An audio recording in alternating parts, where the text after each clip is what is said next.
জীবনের শেষ লগ্নে আপনাদের কাছে আমার আকুল আবেদন, আমার পরিবারকে রক্ষা করেন, আমার ছেলে মেয়েদেরকে রক্ষা করেন। আসসালামু আলাইকুম। মাননীয় প্রধান উপদেষ্টা, গণপ্রজাতন্ত্রী বাংলাদেশ সরকার, আমি আপনার কাছে সুবিচার প্রার্থনা করছি।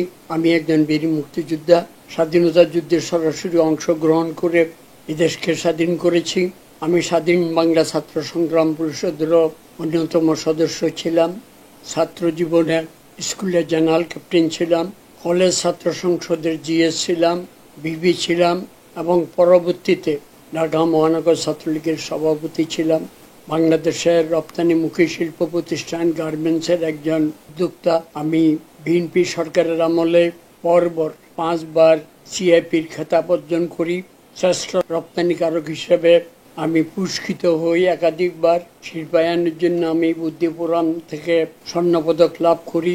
আমি মুক্তিযুদ্ধের অবদানের জন্য বিউবিডি বিশ্ববিদ্যালয় থেকে স্বর্ণপদক লাভ করি এবং একাধিক সামাজিক সাংস্কৃতিক প্রতিষ্ঠান থেকে আমার সামাজিক কর্মকাণ্ডের জন্য আমি পুরস্কৃত হই।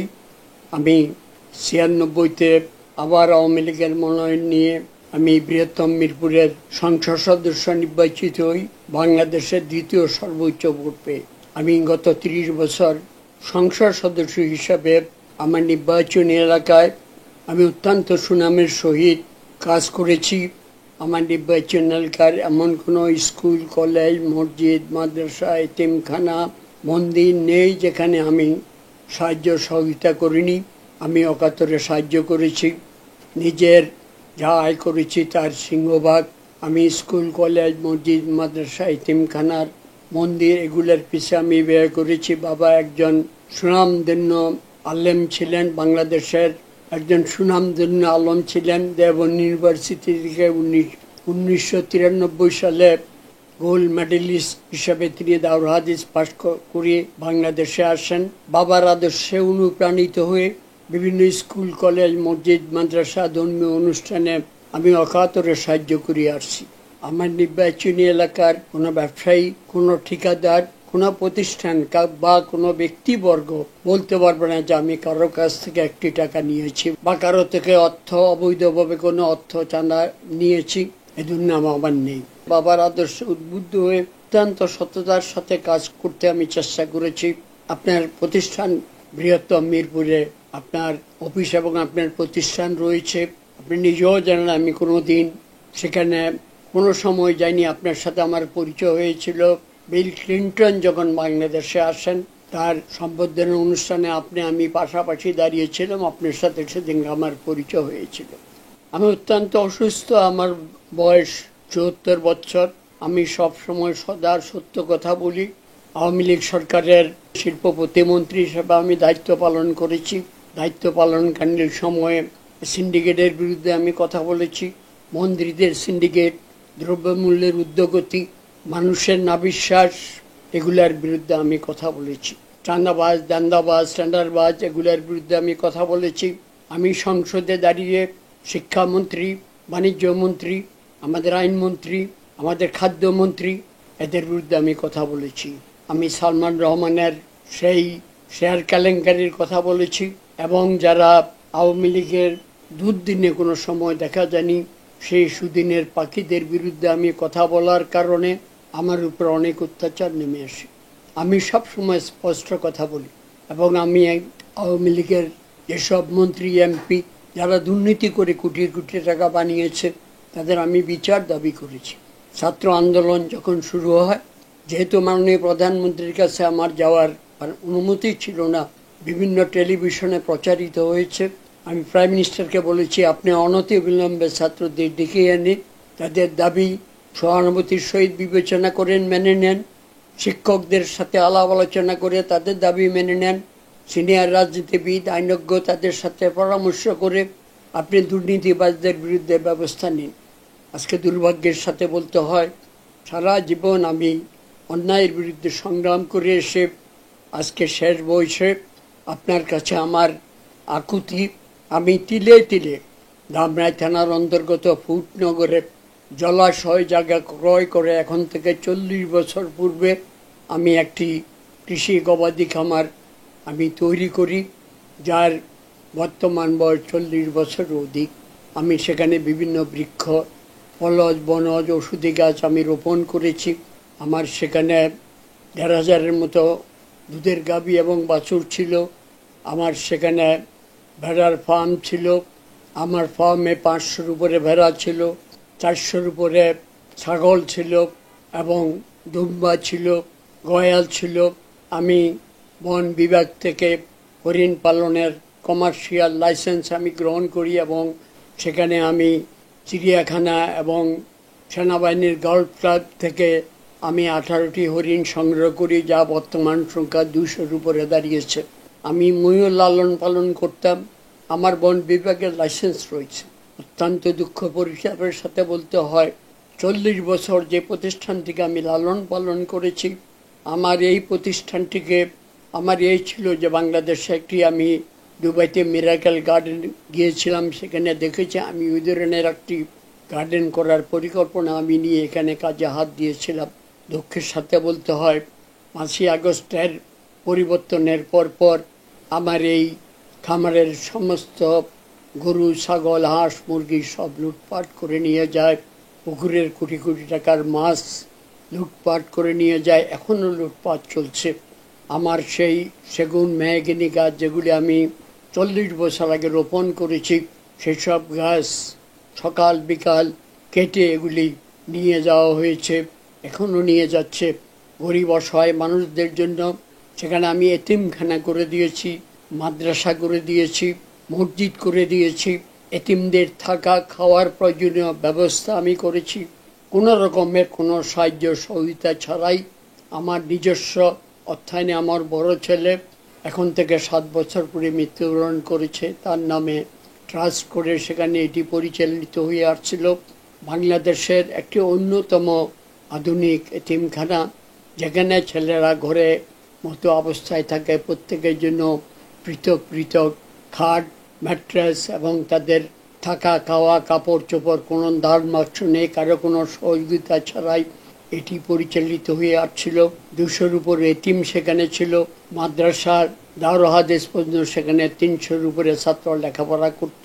এটি দুর্ভাগ্য যে সেখানকার কিছু সন্ত্রাসী, নাম জানা সন্ত্রাসী, আমার এই সমস্ত জিনিসপাতি লুট করে নিয়ে যাওয়া হয়।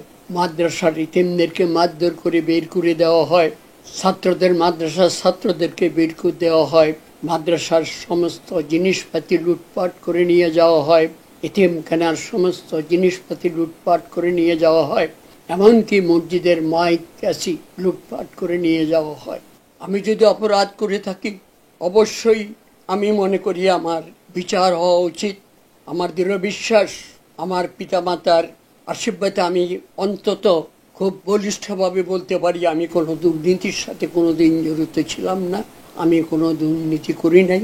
আমার নির্বাচনী এলাকায় আমি কাউকে রাজনৈতিক দৃষ্টিভঙ্গিতে দেখি নাই। বিএনপি, জামাত যেই এসেছে আমি তাদের সবার সাহায্য সহযোগিতা করতে আমি চেষ্টা করেছি, কারো প্রতি আমি অবিচার করিনি।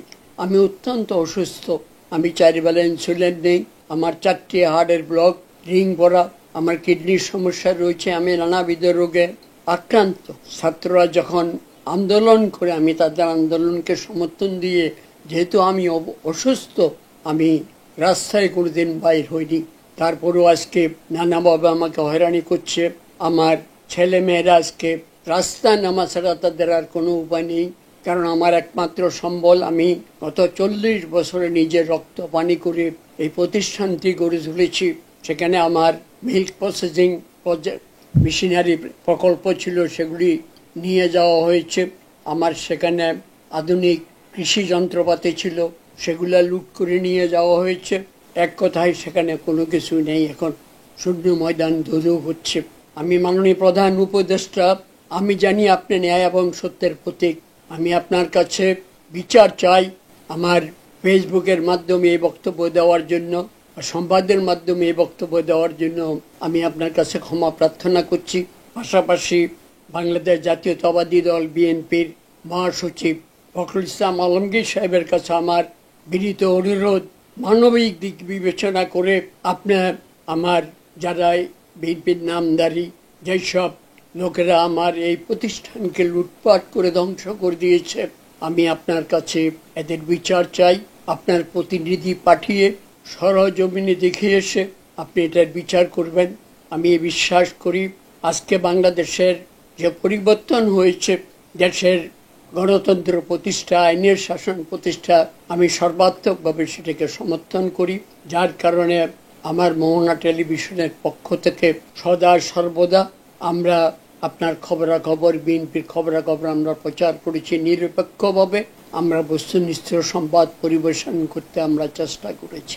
অনেক সময় হয়তো করতে পারি নাই, তারপরেও আজকে আমার এই বৃদ্ধ বয়সে আমি আপনার কাছে মিনতি জানাই, আপনি আপনার প্রতিনিধি পাঠিয়ে যারা আমার এই প্রতিষ্ঠানকে লুটপাট করেছে তাদের বিচারের আওতা নিয়ে আসে এবং আমার লুণ্ঠিত এই প্রতিষ্ঠানের যাবতীয় জিনিসপাতি যাতে উদ্ধার হয় এবং এই মসজিদ, মাদ্রাসা, এতিমখানা যেভাবে ধ্বংস করেছে তার যাতে বিচার পাই, আমি তার জন্য আপনার কাছে বিনীত অনুরোধ করছি।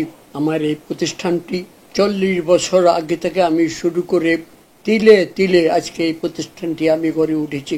আমি গর্ব করে বলি, আমি কোনো দুর্নীতির সাথে কোনোদিন জড়িত ছিলাম না। আমি কোনো দুর্নীতি করি নাই। বিদেশে আমার কোনো বাড়িঘর নাই। এমনকি ঢাকা শহরে আমার একটি বাড়ি রয়েছে, সেটি বিএনপি সরকারের আমলে এই জায়গাটি আমাকে ব্যবসায়িক কোটা থেকে বরাদ্দ দেওয়া হয়। আওয়ামী লীগের আমলে বা মুক্তিযুদ্ধ হিসাবে বা একজন সংসদ সদস্য হিসাবে আমি কোনো রকমের কোনো সুযোগ সুবিধা নেইনি। আমার কোথাও কোনো ব্যাংক ব্যালেন্স নাই, বিদেশেও নাই, বাংলাদেশেও নাই। আমি এটা দৃঢ়তার সাথে বলতে পারি, কোনো দিন কোনো অন্যায়ের সাথে, কোনো অবৈধ লেনদেনের সাথে আমি কোনোদিন জড়িত ছিলাম না। চোখে দেখেছি, অনেকের প্রতিবাদ করেছি, প্রতিবাদে কাজ হয় নাই। মেরে ফেলার হুমকিও এসেছে আমার প্রতি। দৈনিক যুগান্তরের প্রথম পাতা সেটি ছাপা হয়েছিল বিশাল আকারে। সিন্ডিকেটের বিরুদ্ধে কথা বলার জন্য, দুর্নীতির বিরুদ্ধে কথা বলার জন্য বহুবার আমাকে মেরে ফেলার হুমকি দেওয়া হয়েছে। তারপরে আমি সত্য কথা বলতে থামি নাই। কাজে আমি আজকে আপনাদের কাছে ন্যায় বিচার প্রত্যাশা করি। আমি যদি কোনো অন্যায় করি, আমার বিচার আপনারা করেন, আইনের মাধ্যমে করেন। আমি আপনার দলের বা অন্য কোনো দলের কোনো নেতা কর্মীকে কোনো রকমের হয়রানি করি নাই, নির্যাতন করি নাই, মামলা দেই নাই। প্রয়োজনে আমার নির্বাচনী এলাকা বৃহত্তম মিরপুরে যে কোনো আপনার দলের যে কোনো নেতা কর্মীকে থেকে খবর নিতে পারেন। আমি কোনো সময় তাদেরকে কোনো, বরং আমি যতটুকু পেরেছি আমি সহযোগিতা করেছি তাদেরকে। যারা বিপদগ্রস্ত ছিলেন আমি তাদেরকে সহযোগিতা করেছি। আজকে তাই আমার প্রার্থনা, এই শেষ বয়সে, জীবনের শেষ লগ্নে আপনাদের কাছে আমার আকুল আবেদন, আমার পরিবারকে রক্ষা করেন, আমার ছেলে মেয়েকে রক্ষা করেন। আল্লাহ হাফেজ।